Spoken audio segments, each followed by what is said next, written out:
So now let's begin with the story. This particular story is set in a village in Russia, like we have already discussed in the introduction.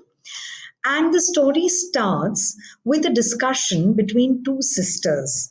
Now, one of these sisters, the younger one, is married to a farmer and she lives in the village. And the elder sister lives in the city. She's married to a tradesman and she has come to visit her younger sister in the village. And the two are having a discussion after dinner over tea as to what kind of life is better. So the elder sister, she's this urbanized kind of woman and she starts bragging about the benefits and the advantages of city life. She says, in the city you can make more money, you have more opportunities, your standard of living is better, you have more facilities, there are many things which can entertain you. You can go to the theater, you can have better schooling for your children. And of course, she keeps singing praises of the city, which obviously irritates the younger sister because she understands that these are not the things that she can boast of because her village does not have any of these things. Nonetheless, she thinks of a way to defend the village life that she leads. So she starts saying that maybe you have these things in your city, but village life has its own advantages. We are simple people, we don't run after money like city dwellers, and we are happy with the little comforts, the simpler joys of life.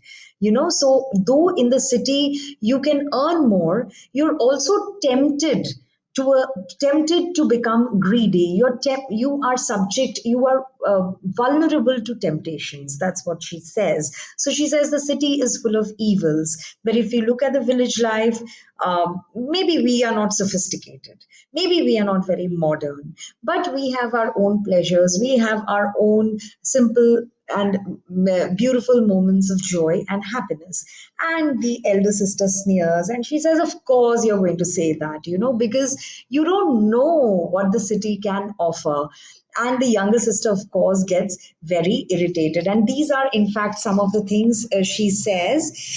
She says, of course, our work is rough and coarse, but on the other hand, it is sure. So there is a certainty in our work, and we don't bow down to anyone. So we don't take orders, right?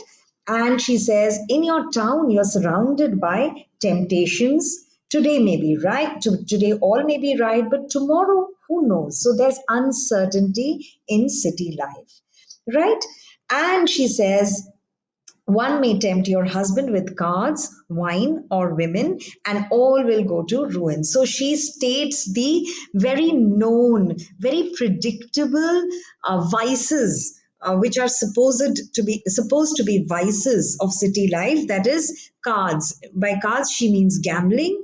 Wine is, of course, becoming an alcoholic, and women, as in which falling for another woman, which could uh, kind of let the marriage go down the drain. So she says, we are not like that. We are simple folks. And this conversation between the two sisters is overheard by the younger sister's husband. Now it's such a small room that the husband is sleeping on top of the oven. Now you have to remember this is Russia and it's very cold. So he's sleeping on top of the oven where obviously the cooking is done, and he's overhearing, and he kind of agrees with what the elder sister has to say. And he says, yeah, indeed, we don't we are simple people, we don't have time to any nonsense settle in our minds, because our trouble is that we don't have land enough.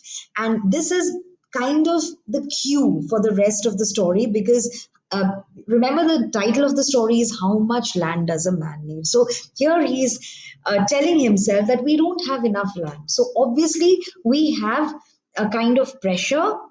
And if I had plenty of land, he tells himself, I shouldn't fear the devil.